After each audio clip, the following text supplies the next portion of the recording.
Selamat pagi pemirsa. Harus tegas dikatakan masa depan demokrasi di negeri ini kini ada di pundak para hakim Mahkamah Konstitusi.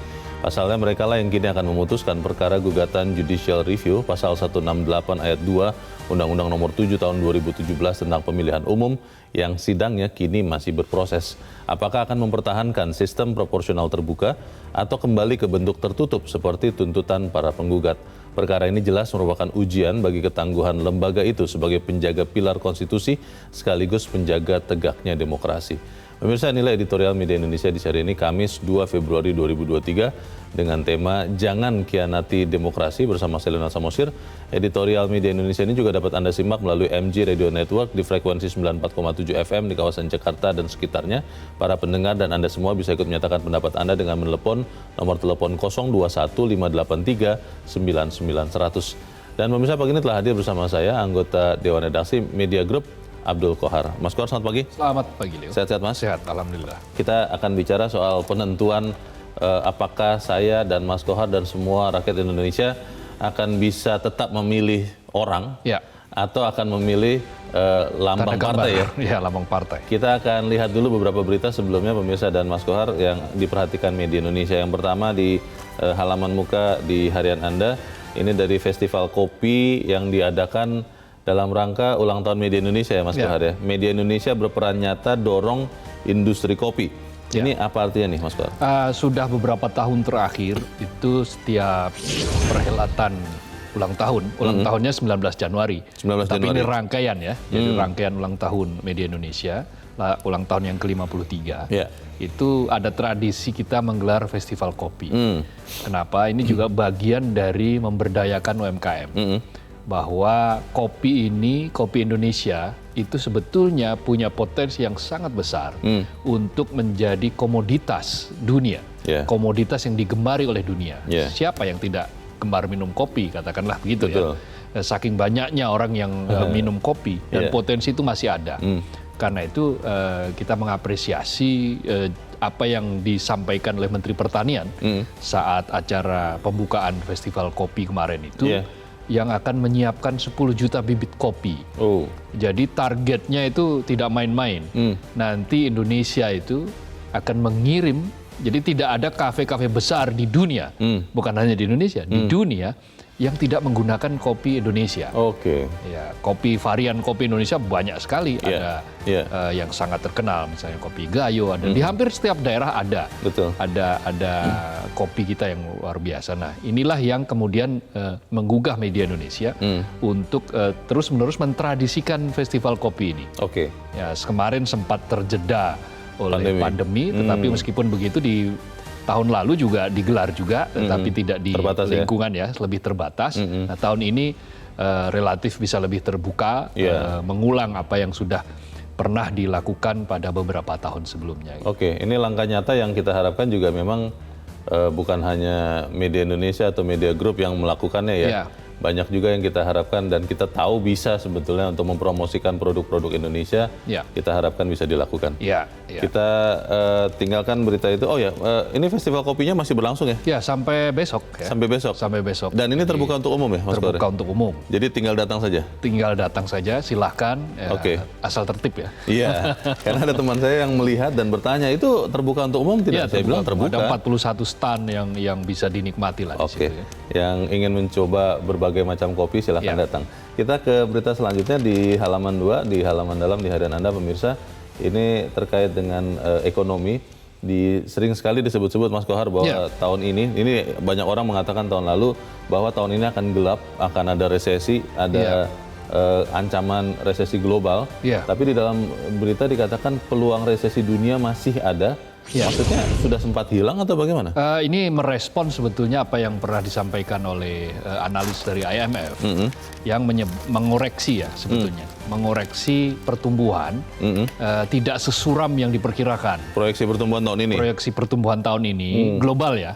Proyeksi pertumbuhan tahun ini tidak sesuram yang diperkirakan sehingga diproyeksikan masih bisa sampai 2,9%.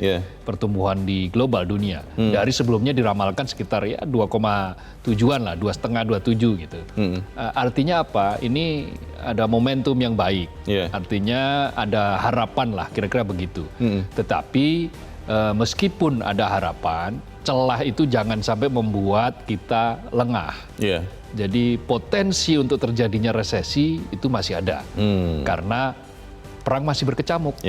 Rusia Ukraina kan juga masih perang dan tidak tahu ujungnya. Menurut berbagai analis ya tidak diketahui kapan akan berakhir kan. Meskipun berbagai upaya sudah pernah dilakukan. Nah, ada kabar baik yaitu Tiongkok yang mulai membuka lockdown. Ekonominya lagi ya. Ekonominya bergeliat. Kalau ekonomi Tiongkok bergeliat kan berarti hampir separuh dari perekonomian di dunia bisa didrive. Bergerak juga. Apalagi kalau ditambah dengan India kan. Dan ini menyebabkan bahwa gambaran suram itu mungkin bisa kita koreksi sedikit, tetapi kewaspadaan jangan sampai ditanggalkan. Kita waspada.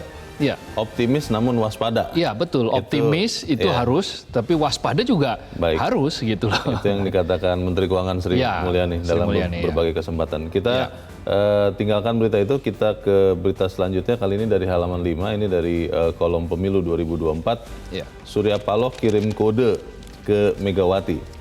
Ini kode apa ini, Mas Kuar? Kenapa harus dikirim kodenya ke Megawati? Bagaimana, Mas? Ya, sebetulnya yang hendak disampaikan kepada seluruh elemen bangsa ini adalah bahwa tahun politik itu kompetisi itu biasa, boleh berkompetisi.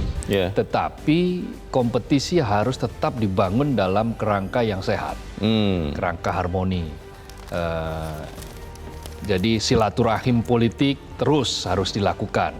Kan sebelumnya Golkar sudah pernah berkunjung ke Nasdem, maka ada kunjungan balasan. Nah, sementara kan PDIP juga pernah berkunjung ke Nasdem melalui Mbak Puan Maharani. Maka ya boleh jadi setelah dari Golkar ini, setelah sebelumnya ke Sekber di Gerindra, lalu kemudian Golkar, karena Gerindra kan Prabowo sendiri juga pernah berkunjung ke DPP Partai Nasdem. Jadi tidak ada salahnya nanti setelah ini kalau misalnya PDIP terbuka untuk dikunjungi, maka ya akan ada kunjungan balasan seperti itu. Ini silaturahim ini bisa menurunkan tensi ketegangan lah, ketegangan yang terjadi di antara partai-partai politik yang menentukan bangsa ini, karena kita menghadapi situasi yang serba tidak pasti kan. Seperti tadi potensi masalah masih ada, perekonomian kita butuh kolaborasi, butuh kerjasama. Nah, salah satu katalisator bagi kolaborasi yang baik adalah ya partai-partai politik kan gitu. Ini bentuk lain atau perwujudan lain dari Bhinneka Tunggal Ika ya sebetulnya ya Mas Kuar ya, bahwa walaupun pandangannya bisa berbeda, pilihannya beda, pandangannya beda, tetapi kalau sudah bicara soal bangsa harus satu. Itu kita harapkan ditunjukkan oleh tokoh-tokoh bangsa ini supaya kemudian kita semua rakyat bisa menirunya, bahwa walaupun berbeda tetap bisa satu. Kita tinggalkan itu, kita ke editorial. Editorial pada pagi ini pemirsa diberi judul Jangan Khianati Demokrasi. Wah, ini lugas sekali nih Mas Kuar. Tapi maksudnya apa? Kenapa kemudian kita harus mengatakan jangan khianati demokrasi? Memang ada yang mau mengkhianati demokrasi? Begini, sistem pemilu, kita telah memiliki pengalaman sistem pemilu tertutup yang sangat lama. 3 dekade lebih kita mengalami pemilu itu. 30 tahun? Selama Orde Baru. Selama Orde Baru. Kita selalu, rakyat selalu disodori hanya gambar, tapi dia tidak mengetahui siapa sih calon-calon wakilnya. Tidak bisa meneliti rekam jejak siapa calon-calon wakilnya yang layak untuk dia pilih. Apakah orangnya pantas atau tidak? Betul. Kita tidak tahu. Itu kemudian sudah dikoreksi oleh DPR sebagai pembuat undang-undang dan kemudian disahkan pula oleh Mahkamah Konstitusi melalui keputusan MK tahun 2008 yang menyatakan bahwa sistem proporsional terbuka yang diinisiasi oleh pemerintah dan DPR waktu itu sah, konstitusional. Nah, itu artinya sesuai dengan Undang-Undang Dasar 45 yang memandatkan partisipasi seluas-luasnya. Jadi dengan sistem pemilu kembali ke tertutup, maka ada potensi yang sangat besar untuk menghilangkan partisipasi yang luas dari masyarakat itu, dari publik itu. Untuk lebih mengenal siapa calon-calon yang harusnya dia pilih. Kalau sistem tertutup kan yang menentukan calon partai politik. Betul. Siapapun ya tidak usah. Orang itu misalnya dapat suara paling banyak, kalau partai politik tidak menghendaki ya tidak jadi wakil rakyat. Walaupun orang yang menurut masyarakat adalah sangat berguna, sangat bermanfaat, tapi kalau dia tidak disukai dalam tanda petik oleh pengurus partai, bisa jadi dia tidak bisa dipilih. Betul, jadi ada potensi abuse of power juga dengan sistem tertutup itu. Apapun lah yang namanya tertutup itu selalu menyisakan masalah. Tapi pertanyaannya adalah begini, Mas Kohar, kalau memang kemudian ini nanti akan diputuskan oleh Mahkamah Konstitusi, apakah kira-kira Mahkamah Konstitusi benar-benar akan mendengarkan suara rakyat? Harusnya begitu. Karena kan katanya Vox Populi, Vox Dei ya, suara rakyat, suara Tuhan. Tapi kalau diputuskannya berbeda bagaimana? Kita akan bahas itu Mas Kohar, dan pemirsa, inilah editorial Media Indonesia untuk hari ini, Kamis 2 Februari 2023, jangan khianati demokrasi.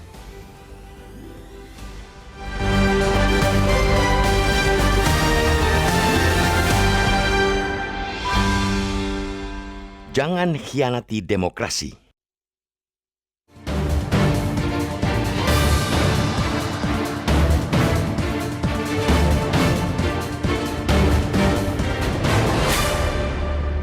Harus tegas dikatakan, masa depan demokrasi di negeri ini kini berada di pundak para hakim Mahkamah Konstitusi atau MK.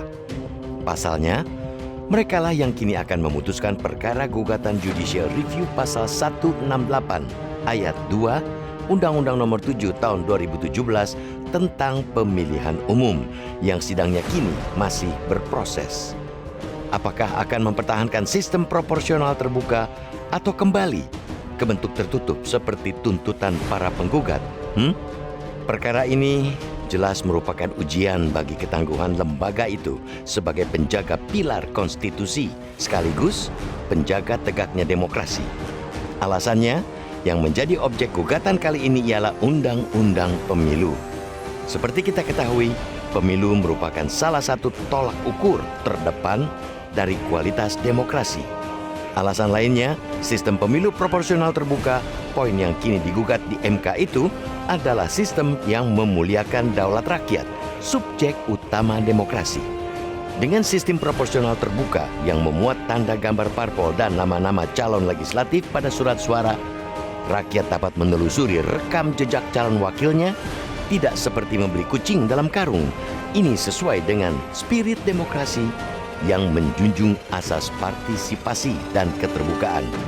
MK dengan pertimbangan hukum melalui putusan nomor 22/24/PUU 6 Romawi /2008 pun telah memperkuat penerapan sistem proporsional terbuka dengan menyatakan bahwa pasal 22E ayat 1 Undang-Undang Dasar 1945 mengamanatkan agar penyelenggaraan pemilu lebih berkualitas dengan partisipasi rakyat yang seluas-luasnya atas prinsip demokrasi langsung, umum, bebas, rahasia, jujur, dan adil. Hal itu menjadi landasan utama dalam penyelenggaraan pemilu. Sistem itu pun telah dilaksanakan pada pemilu 2009, 2014, dan 2019. Para hakim yang menyidangkan perkara gugatan ini tentu harus mempertimbangkan hal tersebut. Mereka pun harus ingat bahwa MK tidak bisa mengabaikan putusan mereka terdahulu sebagai jurisprudensi yang telah diterima terkait perihal norma yang diuji. Artinya, apa yang diperkarakan hari ini berkorelasi dengan perkara untuk norma yang sama di masa lalu.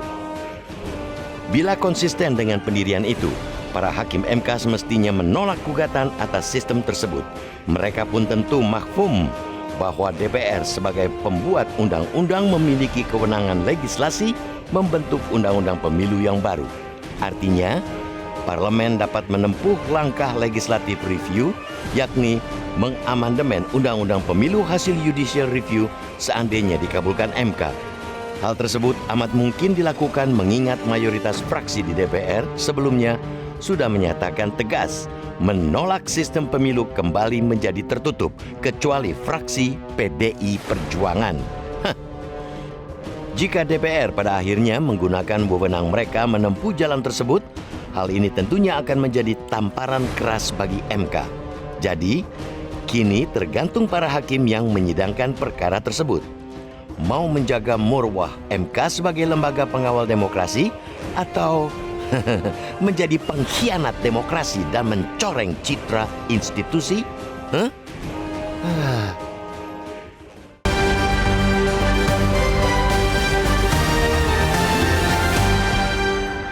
Di bagian berikut Anda bisa ikut menyatakan pendapat Anda, pemirsa. Untuk saat ini tetaplah bersama kami.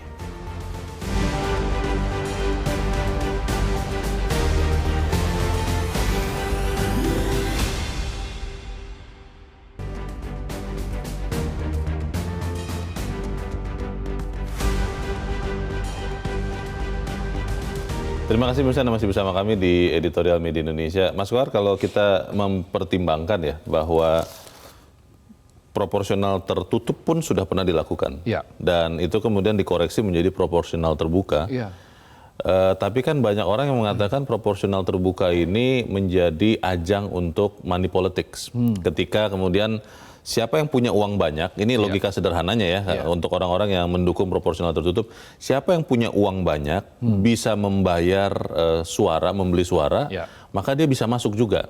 Sementara kalau kemudian proporsional tertutup, money politics ini akan diminimalkan begitu rupa. Bagaimana, Mas? Apakah ada garansi seperti itu?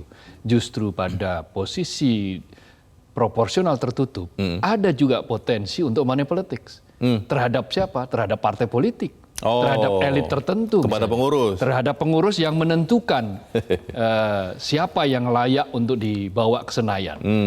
Nggak ada yang tahu seperti itu. Dan karena sistemnya tertutup dan itu menjadi kewenangan otoritas partai politik, maka ya partai politiklah yang paling menentukan.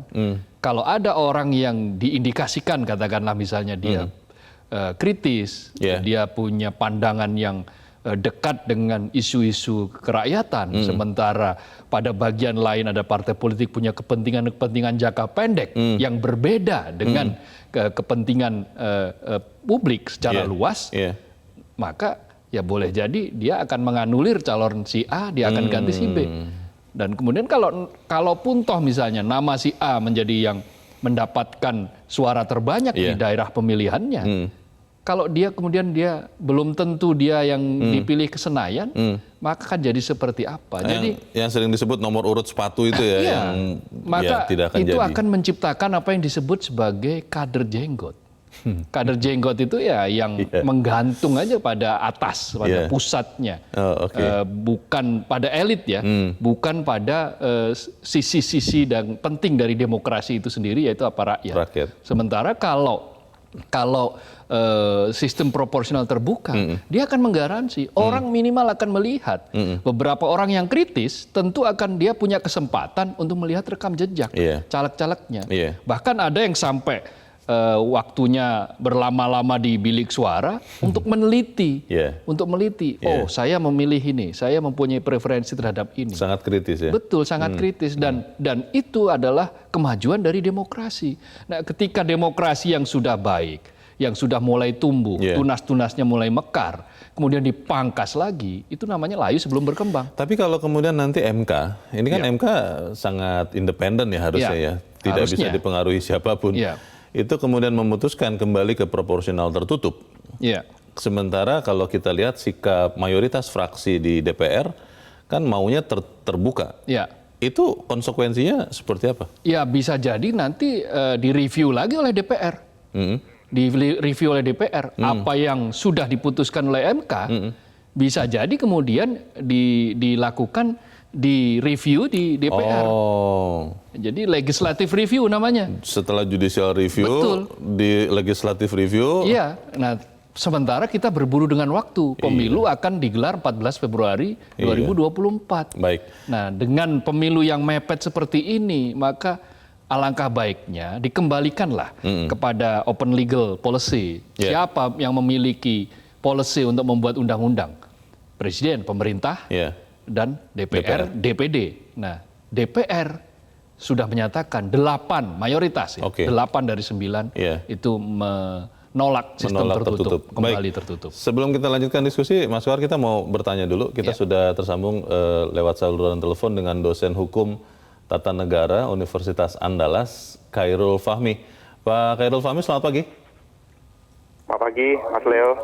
Ya, Pak Fahmi, kalau kita lihat ini kan kita sedang menanti putusan Mahkamah Konstitusi. Apakah proporsional terbuka ini akan diteruskan atau dibalikkan ke tertutup? Ada orang yang melihat kalau ternyata misalnya nanti diputuskan kembali ke proporsional tertutup, lalu DPR yang mayoritas tidak mau tertutup, mereview lagi, kemudian dikeluarkan undang-undang baru dalam waktu singkat, saya tidak tahu itu masih memenuhi waktunya apa tidak, mengatakan kembali lagi ke terbuka. Ini kan menimbulkan ketidakpastian. Kalau menurut Anda seperti apa, Pak Fahmi? Ya, sistem pemilu itu kan tidak sederhana ya. Undang-undang pemilu yang berlaku hari ini disusun berdasarkan kerangka berpikir sistem proporsional terbuka. Jika hari ini beberapa pasal dalam undang-undang itu diuji ke MK, dan jika seandainya MK mengabulkan pengujian itu dipastikan akan banyak masalah dalam pelaksanaan pemilu kita.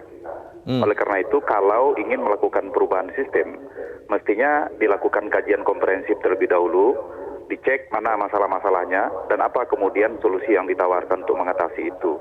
Dan itu butuh waktu untuk menelaah itu semua. Karena dalam perjalanan pemilu kita pernah menerapkan sistem tertutup, pernah juga sistem proporsional terbuka, dan dua-duanya ada masalah. Oleh karena itu, jangan karena alasan hari ini kita menghadapi masalah ada masalah dalam praktek pelaksanaan pemilu proporsional terbuka, lalu kita berpikir langsung membalikkan keadaan, mengubahnya menjadi sistem tertutup, yang padahal sistem tertutup pun punya masalah yang serius dan kita sudah punya pengalaman dengan itu. Karena itu, dalam pandangan saya, jangan sampai perubahan sistem ini diputus dengan cepat tanpa mempertimbangkan banyak hal, apalagi melalui pengujian undang-undang oleh Mahkamah Konstitusi. Kita perlu berpikir lebih dalam, melakukan pengkajian lebih banyak agar putusan untuk mengubah sistem itu betul-betul bisa memperbaiki kondisi yang memang kita hadapi dalam pemilu-pemilu kita. Baik. Pak Fahmi, kalau kita berandai-andai, ini kan MK independen ya. Kalau MK nanti memutus bahwa kembali ke proporsional tertutup, lalu DPR yang mayoritas menolak tertutup, melakukan legislative review, lalu keluarkan undang-undang yang baru menjadi kembali ke terbuka, lalu nanti di judicial review lagi. Ini pembelajaran seperti apa ya untuk rakyat tentang demokrasi kita nih, Pak Fahmi? Ya, di sini MK harus memposisikan diri memang betul-betul sebagai negarawan ya. Hakim MK itu mesti memposisikan diri sebagai negarawan yang menjaga konstitusi. Dan MK kan kita tahu sikap MK terkait sistem ini jelas kok. Sudah ada putusan MK 2224 tahun 2008 berkenaan dengan penguatan sistem proporsional terbuka ini. Jadi MK kemudian hari ini saya tidak melihat satu alasan konstitusional yang kuat untuk MK mengubah pendiriannya itu. Bahkan beberapa alasan yang kita baca dari permohonan ini sebetulnya itu tidak hanya masalah yang terjadi dalam sistem proporsional terbuka, tapi juga terjadi dalam sistem-sistem lain yang diterapkan. Jadi kelemahan sistem itu pasti ada, tidak ada sistem pemilu yang tidak punya kelemahan. Sehingga jangan kemudian ketika menghadapi masalah di satu sistem, lalu kemudian kita berpikir mengubahnya dengan sistem lain, dengan harapan tidak ada masalah dengan sistem itu. Itu cara berpikir yang keliru dalam konteks kita mempertimbangkan sistem pemilu kita. Oleh karena itu, MK mesti hati-hati dalam memutus ini. Jangan kemudian ini bisa memunculkan masalah baru, sementara tahapan pemilu kita sudah berjalan sedemikian rupa, dan nanti bisa akan memunculkan berbagai masalah yang hari ini bisa dilihat ya dari perpecahan pendapat berkenaan dengan wacana dan upaya untuk mendorong perubahan sistem ini. Oke. Terakhir Pak Fahmi, ini kalau nanti MK memutuskan itu langsung mengikatkan ya putusannya itu ya? Ya, putusan MK itu bersifat final dan mengikat. Jadi apapun nanti putusan MK itu akan menjadi hukum yang berlaku. Dan saya sudah pelajari juga ya permohonan yang diajukan ini. Yang diajukan itu cuma 7 pasal dari sekian banyak pasal undang pemilu. Dan ketentuan yang berkaitan dengan desain sistem proporsional terbuka itu tidak hanya 7 pasal itu. Tapi ada banyak pasal, seluruh rangkaian undang-undang pemilu itu memang sudah didesain dalam satu sistem proporsional terbuka. Kalau dibatalkan 7 pasal saja dari apa yang diuji hari ini, maka akan bermasalah dengan pasal-pasal lain yang kerangkanya itu memang sudah didesain untuk proporsional terbuka. Itu problemnya itu, Mas Leo. Baik, kita percaya semua hakim konstitusi adalah negarawan. Untuk saat ini terima kasih Pakar Hukum Tata Negara Universitas Andalas, Khairul Fahmi. Pak Fahmi, terima kasih Pak. Selamat pagi. Kita harus jeda dahulu, Mas Kohar, untuk mengikuti Headline News pukul 7. Pemirsa tetap bersama kami. Editorial Media Indonesia kembali seusai Headline News pukul 7 waktu Indonesia Barat.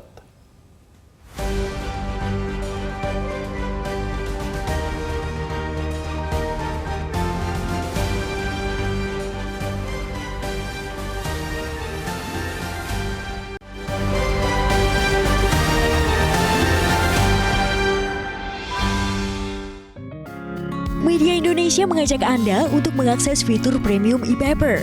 Dengan sajian konten berbasis intelektual dan meneguhkan kebangsaan, Media Indonesia tampil dengan lebih dinamis melalui e-paper Media Indonesia yang dapat Anda akses kapan saja, di mana saja. Caranya mudah, download aplikasi Media Indonesia di Android atau ketik link e-paper.mediaindonesia.com atau bisa scan QR Code pada layar kaca Anda. Klik tab e-paper di bagian samping layar tablet Anda, daftarkan data diri, serta pilih paket perlangganan e-paper Media Indonesia sesuai dengan kebutuhan Anda. Nikmati juga bonus spesial tambahan 4 halaman rubrik fokus setiap hari. Semua bisa Anda dapatkan hanya di e-paper Media Indonesia. Untuk informasi lebih lanjut, hubungi customer service di nomor 0811 1201 2018 atau kunjungi media sosial @mediaindonesia. Media Indonesia, referensi bangsa. Terima kasih Anda masih bersama kami di Editorial Media Indonesia, pemirsa. Dan saat ini, Mas Kohar, kita mau mendengarkan pendapat dari pemirsa Metro TV. Kita sudah terus sambung dengan pemirsa Metro TV di Jambi. Ada Pak Ramadan. Pak Ramadan, selamat pagi. Pak Ramadan, selamat pagi. Selamat pagi, Pak Leo. Selamat pagi, Pak Ramadan. Silakan Pak, pendapat Anda, Pak. Jangan khianati demokrasi. Seperti apa, Pak? Betul, Pak Leo. Kita sudah maju, kemudian mundur lagi ke belakang, Pak Leo. Kalau mundur itu sesuatu tingkat keberhasilan pemilu, kita mundur lagi. Kalau kita pantau mundur ke belakang, Pak Leo, partisipasi masyarakat itu 5 kali pemilu ke belakang ini naik terus. Kalau dahulu partisipasi masyarakat itu rendah karena yang dipilih itu kucing dalam karung. Kita pilih partai. Maka pemilu sistem terbuka itu membuat masyarakat cerdas. Masyarakat cerdas itu penting untuk dilakukan agar DPR itu baik. Kalau masyarakatnya tidak cerdas memilih hanya partai saja, masyarakatnya tidak cerdas memilih orang yang duduk mewakili dirinya di DPR, kabupaten, provinsi, dan pusat. Nah, ini tentu membuat masyarakat menjadi tidak mampu menggunakan akal pikirannya dalam memilih wakilnya duduk di DPR. Maka itu mohon Mahkamah Konstitusi untuk memutuskan tetap cara terbuka pemilu kita. Yang kedua, saya ingin menyampaikan terima kasih kepada Metro memperjuangkan hati nurani rakyat selalu diperjuangkan oleh Metro. Terima kasih Metro. Semoga kita mendapat pemilu yang terbuka untuk mencerdaskan kehidupan bangsa. Assalamualaikum warahmatullahi wabarakatuh. Waalaikumsalam warahmatullahi wabarakatuh. Terima kasih Pak Ramadan di Jambi untuk pendapat Anda, Pak. Selamat pagi. Di belakang Pak Ramadan ada Pak Agus di Malang, Jawa Timur. Pak Agus, selamat pagi. Selamat pagi, Metro. Selamat pagi, Pak Agus. Bagaimana Pak pendapat Anda, Pak? Silakan, Pak. Kami orang awam, Metro. Jadi kalau saya melihat para pemangku kewenangan saat ini itu hanya memikirkan kelompok atau golongan tertentu saja. Tidak memikirkan bagaimana rakyat saat ini yang berkeinginan demokrasi itu betul-betul tegak di Indonesia. Contoh masalah pemilu tertutup itu ada keinginan dari kelompok tertentu yang berkeinginan bahwa apa yang diraihnya, apa yang menjadi kedudukan yang saat ini sudah diraih itu akan menjadi langgeng sehingga tidak tersentuh oleh siapapun. Karena itu tingkat kewenangan kalau tertutup itu adalah kewenangan daripada parpol itu sendiri. Partai. Kalau terbuka tentunya itu adalah keinginan rakyat untuk memilih calon-calon yang berkualitas, yang betul-betul berintegritas, betul-betul ingin memajukan demokrasi. Dan saat ini yang perlu dicatat adalah pemilu saat ini sudah dimulai. Kenapa para pemangku jabatan masih berkeinginan mengotak-atik susunan dan atau aturan-aturan yang sudah dibuat? Ini hal-hal yang sangat-sangat membuat masyarakat seperti saya ini orang awam, Pak, sangat-sangat tidak menyenangi lah hal itu. Baik. Nah, begitu. Jadi saya berkeinginan betul-betul pemilu ini betul-betul jujur dan adil. Jujur bagi pelaksananya dan adil bagi para pemilihnya. Sehingga demokrasi betul tegak, tidak hanya lesan, tidak hanya bahasa cantik. Baik, terima kasih Pak Agus di Malang, Jawa Timur untuk pendapat Anda, Pak. Selamat pagi. Di belakang Pak Agus ada Pak Asep di Sumedang, Jawa Barat. Pak Asep, selamat pagi. Selamat pagi, Metro TV. Selamat pagi Pak Asep. Silakan Pak Asep, pendapat Anda, Pak. Kalau menurut pendapat saya, Pak, apalagi sekarang ini negara kita itu punya bonus demografi ya, untuk menciptakan pemilu yang bersih ya, dari money politik. Bagusnya tertutup. Demokrasi tidak terhianati ya, karena rakyat masih bisa menyalurkan aspirasinya itu melalui partai politik.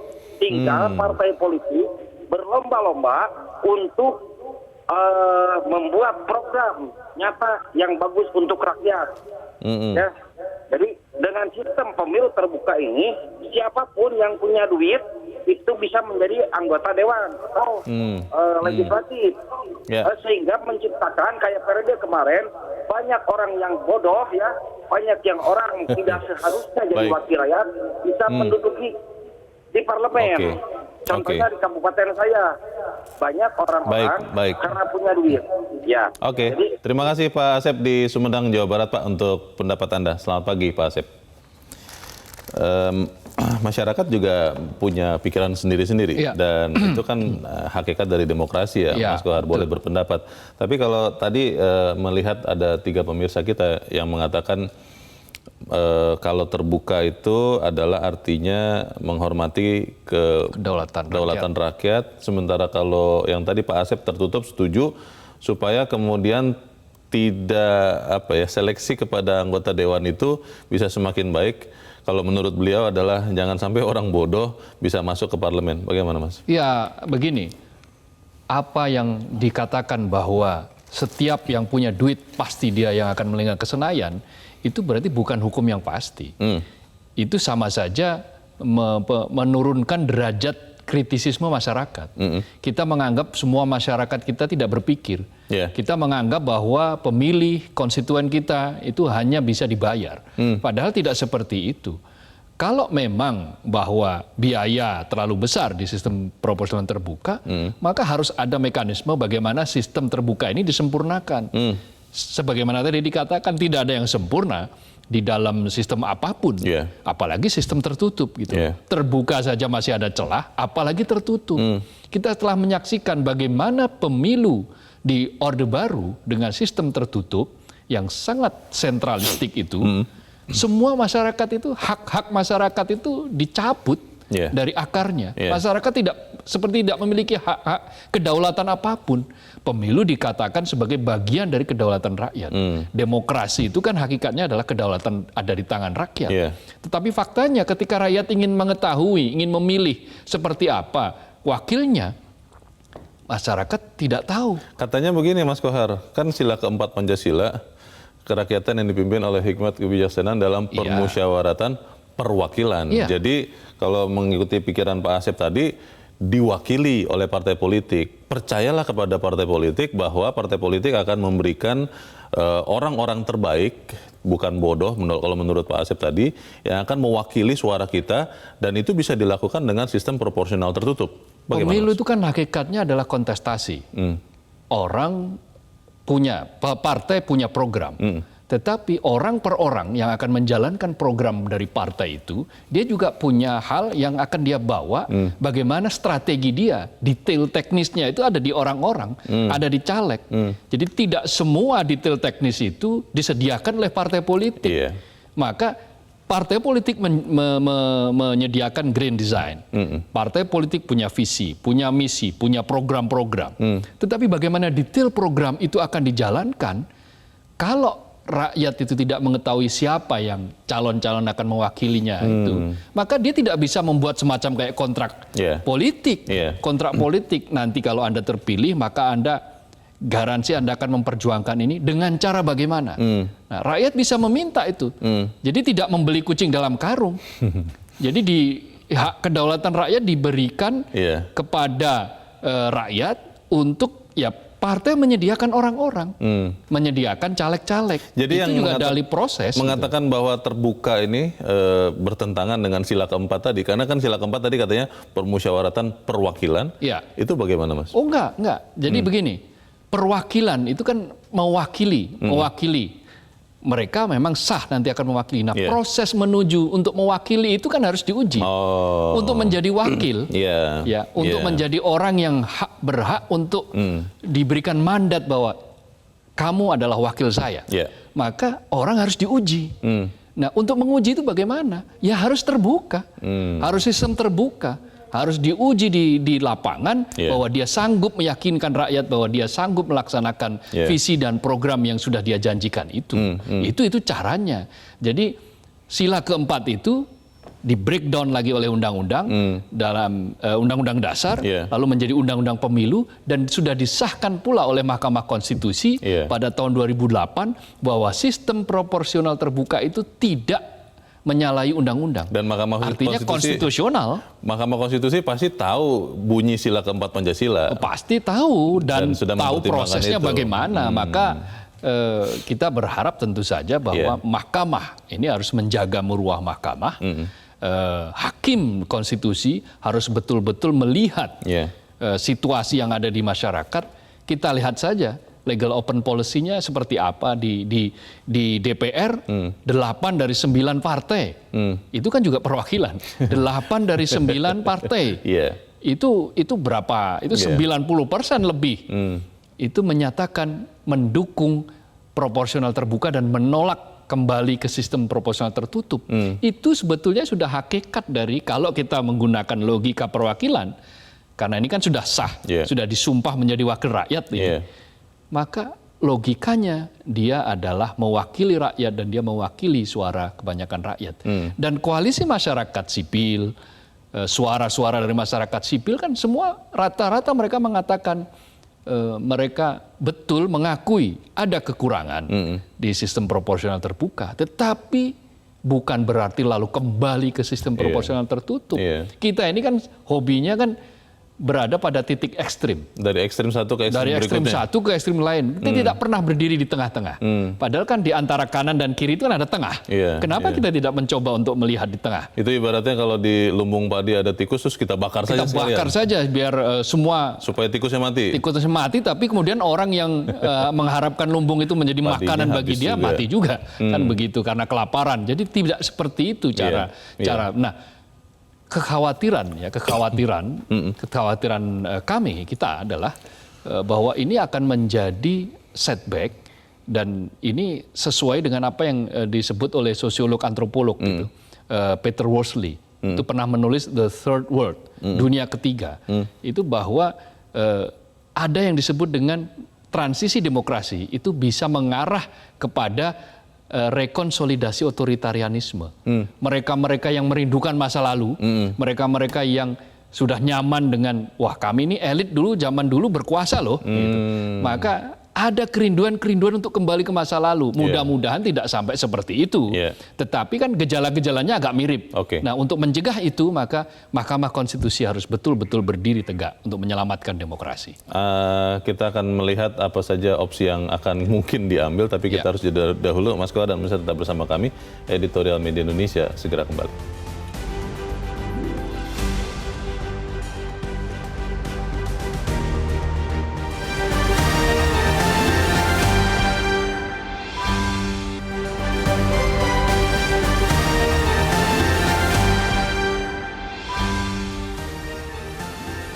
Terima kasih Mas, Anda masih bersama kami di Editorial Media Indonesia. Kita ada di bagian akhir diskusi kita pagi ini.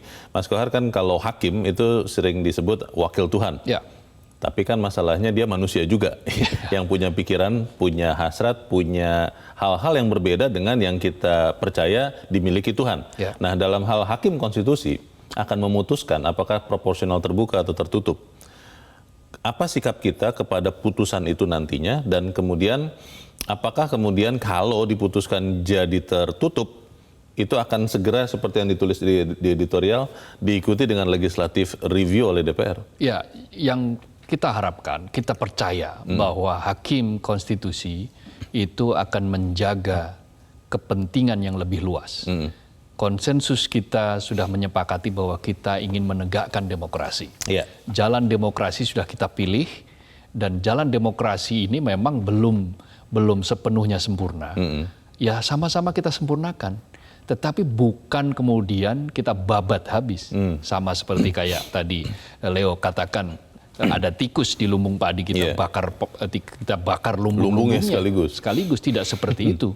Jadi kita pilah di mana masalah itu ada.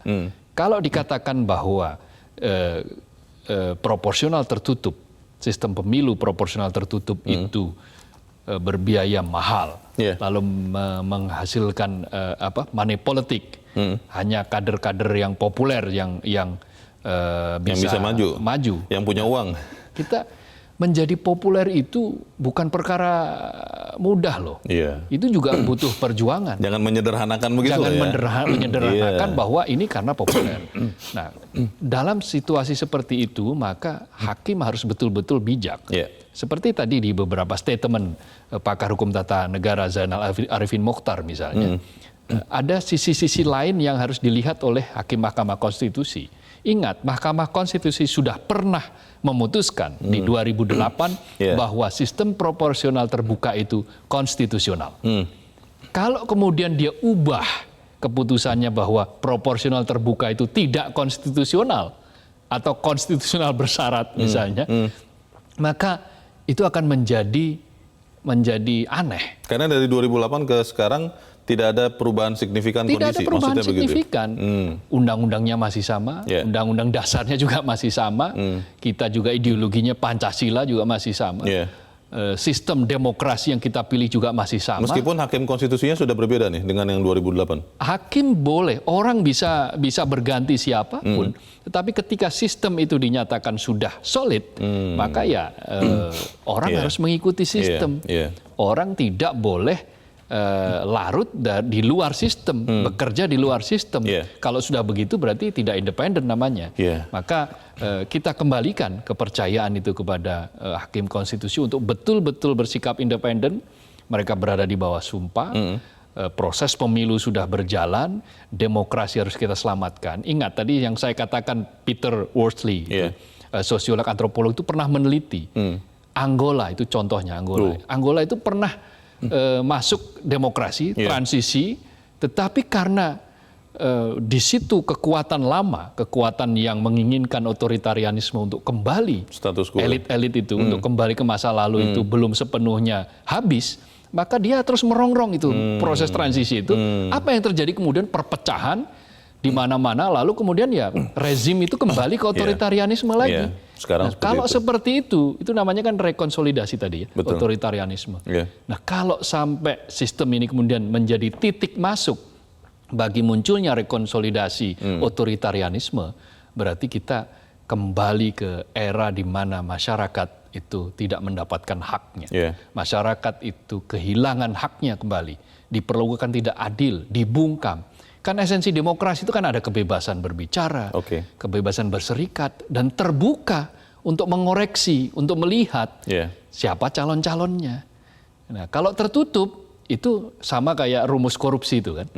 Rumus korupsi itu kan karena diskresi ditambah monopoli minus akuntabilitas.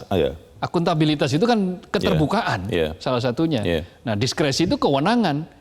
Nah, kewenangan itu kalau kemudian ditambah dengan monopoli hanya miliknya segelintir elit, partai politik, dan tidak ada akuntabilitas karena sistemnya tertutup, maka itu potensial terjadi korupsi sangat-sangat besar. Kita tidak mau kembali ke era seperti itu. Baik, kita percaya Mas Kohar bahwa Hakim Konstitusi adalah negarawan yang berpikir untuk negara dan bukan hanya untuk kepentingan segelintir orang. Kita harapkan bahwa MK, Mahkamah Konstitusi juga tidak mengkhianati demokrasi. Mas Abdul Kohar, terima kasih sudah hadir di tempat ini, Mas. Selamat pagi. Selamat pagi, Leo.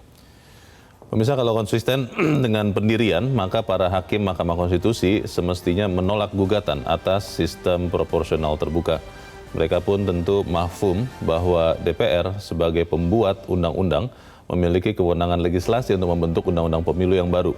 Artinya parlemen bisa menempuh langkah legislatif review, yaitu mengamandemen undang-undang pemilu hasil judicial review seandainya dikabulkan MK. Kalau DPR pada akhirnya menggunakan wewenang mereka menempuh jalan itu, hal itu tentunya akan menjadi tamparan keras bagi Mahkamah Konstitusi.